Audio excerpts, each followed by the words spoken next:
नमस्कार, India daily live में स्वागत है आपका। मैं हूं आपके साथ अभितोष सिंह। अविश्वास प्रस्ताव पर सियासी रण का पटाक्षेप प्रधानमंत्री नरेंद्र मोदी ने अपने चिरपरिचित अंदाज में किया। मणिपुर में जारी घमासान पर विपक्ष को करारा जवाब दिया। पीएम मोदी ने कांग्रेस से लेकर इंडिया गठबंधन पर ताबड़तोड़ प्रहार किए। राहुल गांधी की मोहब्बत की दुकान को भी आड़े हाथों लिया और उनके हर आरोप पर प्रधानमंत्री नरेंद्र मोदी ने जोरदार प्रहार किया। ऐसे में सवाल है कि क्या 2024 का हिसाब आज ही हो गया?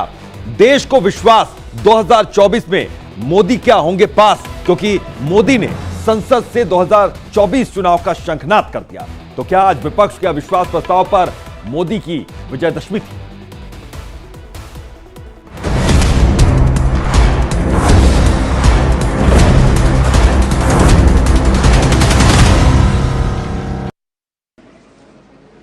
कई ऐसे बिल थे जो गांव के लिए, गरीब के लिए, दलित के लिए, पिछड़ों के लिए, आदिवासी के लिए, उनके कल्याण की चर्चा करने के लिए थे, उनके भविष्य के साथ जुड़े हुए थे। लेकिन इसमें इन्हें कोई रुचि नहीं है। देश की जनता ने जिस काम के लिए उनको यहां भेजा है, उस जनता का भी विश्वासघात किया गया है।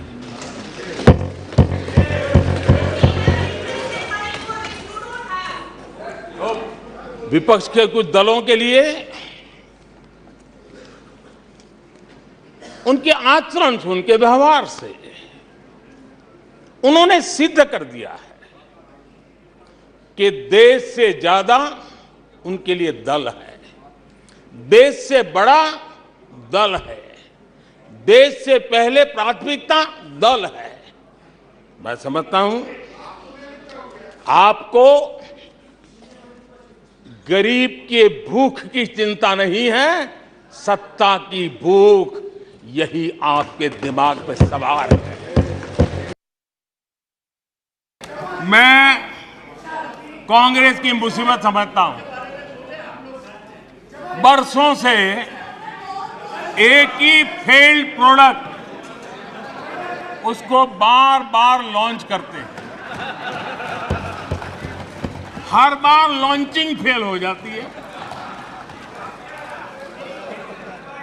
और अब उसका नतीजा ये हुआ है, मतदाताओं के प्रति उनकी नफरत भी सातवें आसमान पर पहुंच गई है। उनका लॉन्चिंग फेल होता है, नफरत जनता पे करते हैं। लेकिन पीआर वाले प्रचार क्या करते हैं? मोहब्बत की दुकान का प्रचार करते हैं, इकोसिस्टम लग पड़ती है।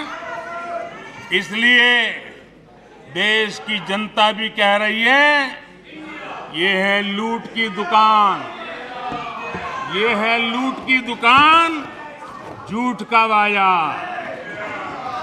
ये है लूट की दुकान, झूठ का बाजार। इसमें नफरत है, घोटाले हैं, तुष्टीकरण है, मन काले हैं। परिवारवाद की आग के दशकों से देश हवाले है। और तुम्हारी दुकान ने इमरजेंसी बेची है, बंटवारा बेचा है, सिखों पर अत्याचार बेचा है, झूठ कितना सारा बेचा है, इतिहास बेचा है, उरी के सच के प्रमाण बेचा है। शर्म करो नफरत की दुकान वालों, तुमने सेना का स्वाभिमान बेचा है।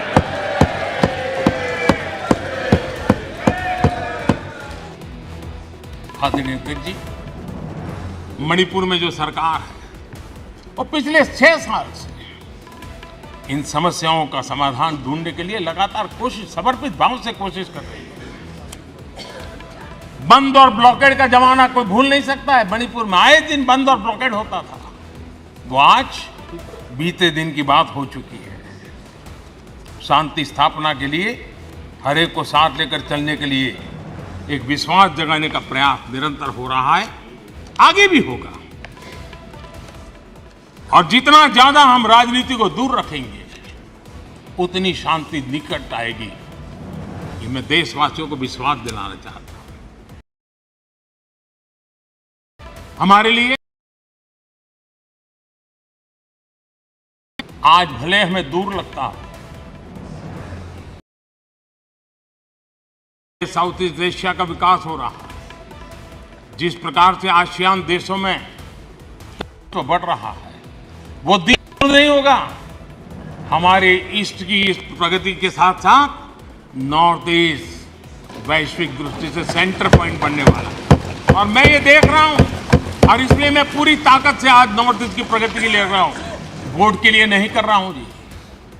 मुझे मालूम है कि करवट लेता हुआ विश्व की नई संरचना किस प्रकार से साउथ ईस्ट एशिया और आसियान कंट्री के अंदर प्रभाव पैदा करने वाली है, और तब नॉर्थ ईस्ट का क्या महत्व बढ़ने वाला है, और नॉर्थ ईस्ट की जाहो जलाली गौरव गान फिर से कैसे शुरू होने वाला है, वो मैं देख सकता हूं। और इसलिए मैं लगा। आदरणीय अध्यक्ष जी, और इसीलिए हमारी सरकार ने नॉर्थ ईस्ट के विकास को पहली प्राथमिकता दी है। पिछले 9 वर्षों में लाखों करोड़ रुपए नॉर्थ ईस्ट के इंफ्रास्ट्रक्चर पर हमने लगाए हैं। आदरणीय अध्यक्ष जी, ये वजह है कि कांग्रेस के शासन में भारत गरीबी और गरीबी को बढ़ाता गया। 1991 में देश कंगाल होने की स्थिति में था। कांग्रेस के शासनकाल में अर्थव्यवस्था दुनिया के क्रम में 10, 11, 12 इसके बीच में झोले खाती थी, झूलती रही थी। लेकिन 2014 के बाद भारत ने टॉप 5 में अपनी जगह बना ली।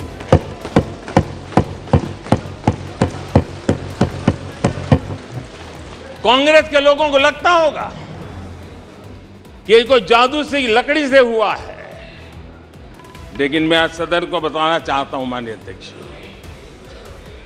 रिफॉर्म, परफॉर्म एंड ट्रांसफॉर्म एक निश्चित आयोजन, प्लानिंग और कठोर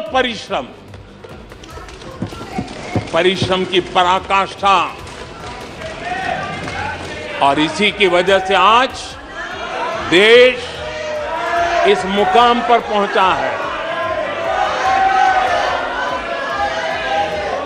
और ये प्लानिंग और परिश्रम की निरंतरता बनी रहेगी।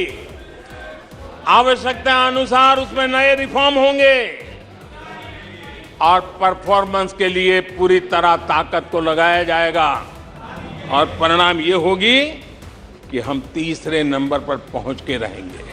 आदरणीय अध्यक्ष जी, कभी इनके जन्मदिन पर हवाई जहाज में केक काटे जाते थे, कभी इनके जन्मदिन पर हवाई जहाज में केक काटे जाते थे।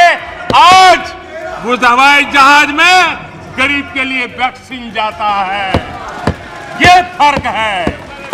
आदरणीय अध्यक्ष जी,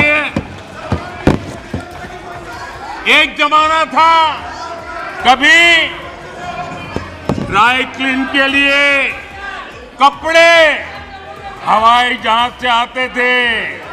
आज गरीब हवाई चप्पल वाला हवाई जहाज में उड़ रहा है। आदरणीय अध्यक्ष जी, कभी छुट्टी मनाने के लिए, मौज मस्ती करने के लिए नौसेना के युद्धपोत मंगवा लेते थे। नौसेना की युद्धपोत मंगवा लेते थे मौज मस्ती के लिए। आज उसी नौसेना के जहाज दूर देशों में फंसे भारतीयों को अपने घर लाने के लिए, गरीबों को अपने घर लाने के लिए उपयोग में आते हैं। आदरणीय अध्यक्ष जी, जो लोग आचार, व्यवहार, चाल चरित्र से राजा बन गए हो, आधुनिक राजा के रूप में ही जिनका दिमाग काम करता हो, उन्हें गरीब का बेटा यहां होने से परेशानी होनी है। आखिर ये नामदार लोग हैं और ये कामदार लोग हैं। आदरणीय अध्यक्ष महोदय, यहां सदन में मां भारती के बारे में जो कहा गया है, उसने हर भारतीय की भावना को गहरी ठेस पहुंचाई।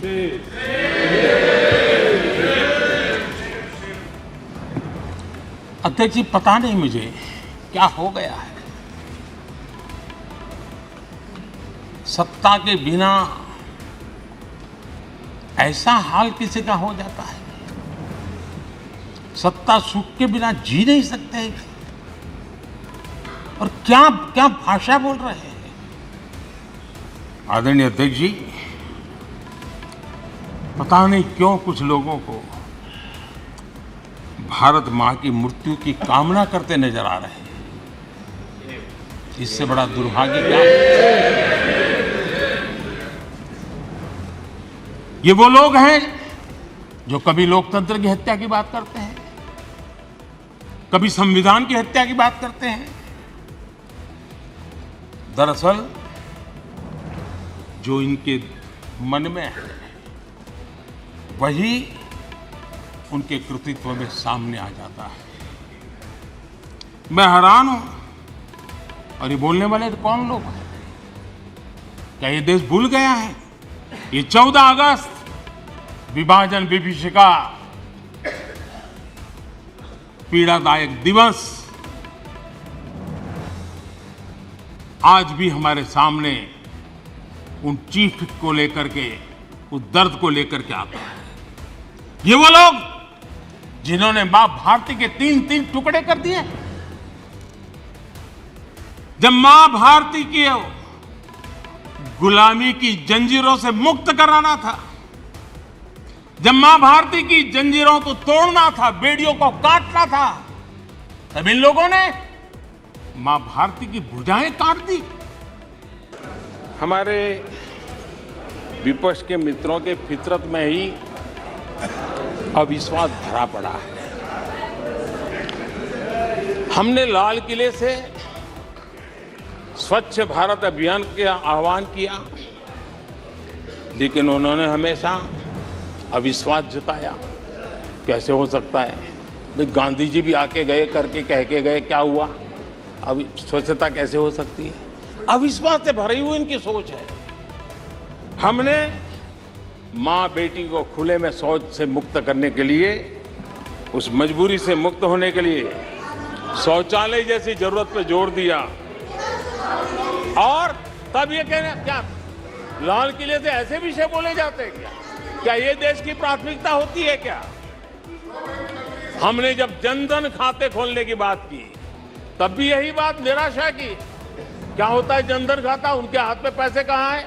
उनका जेब में क्या पड़ा है? क्या लेके आएंगे? क्या करेंगे? हमने योग की बात की, हमने आयुर्वेद की बात की, हमने उसको बढ़ावा देने की बात की, तो उसका भी मखौल उड़ाया गया। हमने स्टार्टअप इंडिया की चर्चा की, तो उन्होंने उसके लिए भी निराशा फैलाई। स्टार्टअप तो कुछ हो ही नहीं सकता है। हमने डिजिटल इंडिया की बात कही, तो बड़े बड़े विद्वान लोगों ने क्या भाषण किए। हिंदुस्तान के लोग तो अनपढ़ है, हिंदुस्तान के मोबाइल चलाना भी नहीं आता है, हिंदुस्तान के लोग कहां से डिजिटल करेंगे। आज डिजिटल इंडिया देश आगे है।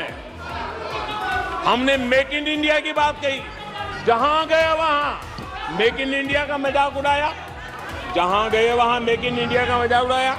ये घमंडिया गठबंधन देश में परिवारवाद की राजनीति का सबसे बड़ा प्रतिबिंब है।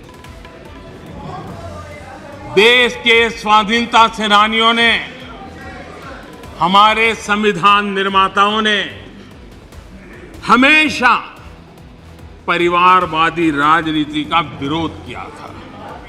महात्मा गांधी, सरदार वल्लभ भाई पटेल, बाबा साहब आम्बेडकर, डॉक्टर राजेंद्र प्रसाद, मौलाना आजाद, गोपीनाथ बोरडोली, लोकनायक जयप्रकाश, डॉक्टर लोहिया, आप जितने भी नाम देखेंगे सबने परिवारवाद की खुलकर आलोचना की है, क्योंकि परिवारवाद का नुकसान देश के सामान्य नागरिक को उठाना पड़ता है। परिवारवाद सामान्य नागरिक के उसके हकों, उसके अधिकारों से वंचित है। इसलिए इन विभूतियों ने हमेशा इस देश पर बात जोर दिया था कि देश को परिवार, नाम और पैसे पर आधारित व्यवस्था से हटना ही होगा। लेकिन कांग्रेस को हमेशा ये बात पसंद नहीं आई। आदरणीय अध्यक्ष जी, हमने हमेशा परिवारवाद का विरोध करने वालों का हमने बराबर देखा है कि उसके प्रति उनकी कैसी नफरत की भाव है। कांग्रेस को परिवारवाद पसंद है, कांग्रेस को दरबारवाद पसंद है, जहां बड़े लोग, उनकी बेटे बेटियां भी बड़े पदों पर काबिज हो। मौका आया है देश को आगे ले जाने का। समझ नहीं सकते तो चुप रहो, इंतजार करो, लेकिन देश के विश्वास को विश्वासघात कर करके तोड़ने की कोशिश मत करो। आदरणीय अध्यक्ष जी, बीते वर्षों में विकसित भारत के एक मजबूत नींव रखने में हम सफल हुए हैं और सपना लिया है 2047 जब देश आजादी के 100 वर्ष मनाएगा। आजादी के 75 वर्ष पूर्ण होते पर ही अमृतकाल शुरू हुआ है और अमृतकाल के प्रारंभिक वर्षों में है। तब इस विश्वास के साथ मैं कहता हूं, जो नींव आज मजबूती के साथ आगे बढ़ रही है, उस नींव की ताकत है कि 2047 में हिंदुस्तान विकसित हिंदुस्तान होगा, भारत विकसित भारत होगा साथियों। और ये देशवासियों के परिश्रम से होगा, देशवासियों के विश्वास से होगा, देशवासियों के संकल्प से होगा, देशवासियों की सामूहिक शक्ति से होगा, देशवासियों की अखंड एक नाच के पुरुषार्थ से होने वाला है। ये मेरा विश्वास है।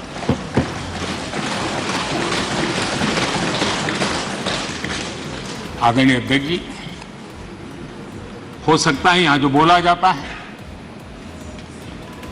वो रिकॉर्ड के लिए तो शब्द चले जाएंगे, लेकिन इतिहास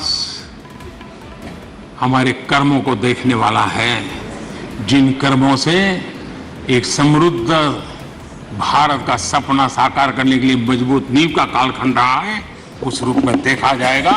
इस विश्वास के साथ आदरणीय अध्यक्ष जी, आज सदन के सामने मैं कुछ बातें स्पष्टतापूर्वक करने के लिए आया था और मैंने बहुत मन पर संयम रख करके उनकी हर अपशब्दों को हंसते हुए, अपने मन को खराब न करते हुए 140 करोड़ देशवासियों को, उनके सपनों और संकल्पों को अपनी नजर के सामने रख करके मैं चल रहा हूं। आदरणीय, लोकतंत्र में जिनका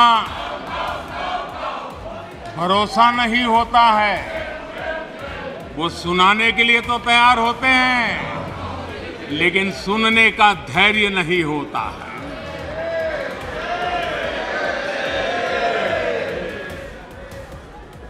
अपशब्द बोलो, भाग जाओ, कूड़ा कचरा फेंको, भाग जाओ, झूठ फैलाओ, भाग जाओ। यही जिनका खेल है।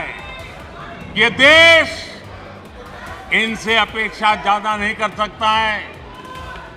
अगर इन्होंने गृह मंत्री जी की मणिपुर की चर्चा पर सहमति दिखाई होती तो अकेले मणिपुर विषय पर विस्तार से चर्चा हो सकती थी, हर पहलू पर चर्चा हो सकती थी और उनको भी बहुत कुछ कहने का मौका मिल सकता था, लेकिन उनको चर्चा में रस नहीं था। और कल अमित भाई ने विस्तार से इस विषय की चीजें जब रखी तो देश को भी आश्चर्य हुआ है कि ये लोग इतना झूठ फैला सकते हैं, ऐसे ऐसे पाप करके गए हैं लोग।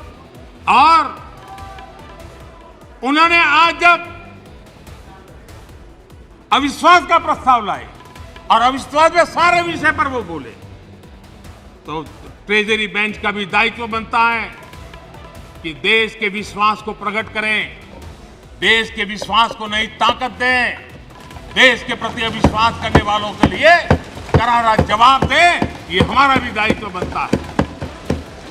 हमने कहा था अकेले मणिपुर के लिए आओ चर्चा करो, गृह मंत्री जी ने चिट्ठी लिख करके कहा था, उनके विभाग से जुड़ा विषय था, लेकिन साहस नहीं था, इरादा नहीं था और पेट में पाप था, दर्द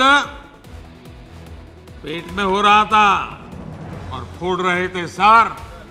इसका ये परिणाम था। जिन्हें सिर्फ नाम का सहारा है, जिन्हें सिर्फ नाम का सहारा है, उन्हीं के लिए कहा गया है दूर युद्ध से भागते, दूर युद्ध से भागते, नाम रखा रणधीर।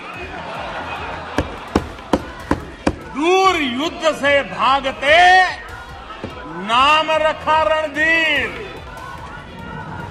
भाग्य चंद की आज तक, भाग्य चंद की आज तक सोई है तकदीर। भाग्य चंद की आज तक सोई है तकदीर। आदरणीय अध्यक्ष जी, इनकी मुसीबत ऐसी है कि खुद को जिंदा रखने के लिए, खुद को जिंदा रखने के लिए इनको एनडीए का ही सहारा लेना पड़ा है। खुद को जिंदा रखने के लिए इन्हें एनडीए का ही सहारा लेना पड़ा है, लेकिन आदत के मुताबिक घमंड का जो आई है ना, आई वो उनको छोड़ता नहीं है और इसलिए एनडीए में 2 आई पिरो दिए, 2 घमंड के आई पिरो दिए। पहला आई 26 दलों का घमंड और दूसरा आई एक परिवार का घमंड। एनडीए भी चुरा लिया कुछ बचने के लिए और इंडिया के भी टुकड़े कर दिए। I dot, N dot, D dot, I dot. आदरणीय अध्यक्ष जी,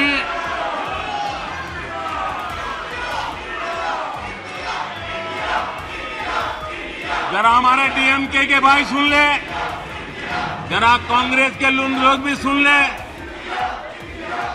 अध्यक्ष महोदय, यूपीए को लगता है कि देश के नाम का इस्तेमाल करके अपनी विश्वसनीयता बढ़ाई जा सकती है, लेकिन कांग्रेस के सहयोगी दल, कांग्रेस के अटूट साथी तमिलनाडु सरकार में एक मंत्री 2 दिन पहले ही ये कहा है, तमिलनाडु सरकार के एक मंत्री ने कहा है, इंडिया उनके लिए कोई मायने नहीं रखता, इंडिया उनके लिए कोई मायने नहीं रखता। उनके मुताबिक तमिलनाडु तो भारत में है ही नहीं। आदरणीय अध्यक्ष जी, आज मैं गर्व के साथ कहना चाहता हूं, तमिलनाडु वो प्रदेश है तमिलनाडु वो प्रदेश है जहां हमेशा देशभक्ति की धाराएं निकली है। तमिलनाडु वो प्रदेश है जहां हमेशा देशभक्ति की धाराएं निकली है। जिस राज्य ने हमें राजा जी दिए, जिस राज्य ने हमें कामराज दिए, जिस राज्य ने हमें एमजीआर दिए, जिस राज्य ने हमें अब्दुल कलाम दिए, आज उस तमिलनाडु से इस स्वर सुनाई दे रहे हैं। आदरणीय अध्यक्ष जी, जब आपके अलायंस अंदर ही अंदर ऐसे लोग हो जो अपने देश के अस्तित्व को नकारते हो, तो आपकी गाड़ी कहां जाकर के रुकेगी? जरा आत्मचिंतन करने का मौका मिले और आत्मा बचाओ तो जरूर करिएगा। तो फिलहाल के लिए मेरे साथ बस इतना ही, लेकिन ब्रेक से जब वापस लौटेंगे तो हमारी सहयोगी सुरभि तिवारी खबरों के सिलसिले को आगे बढ़ाएंगे।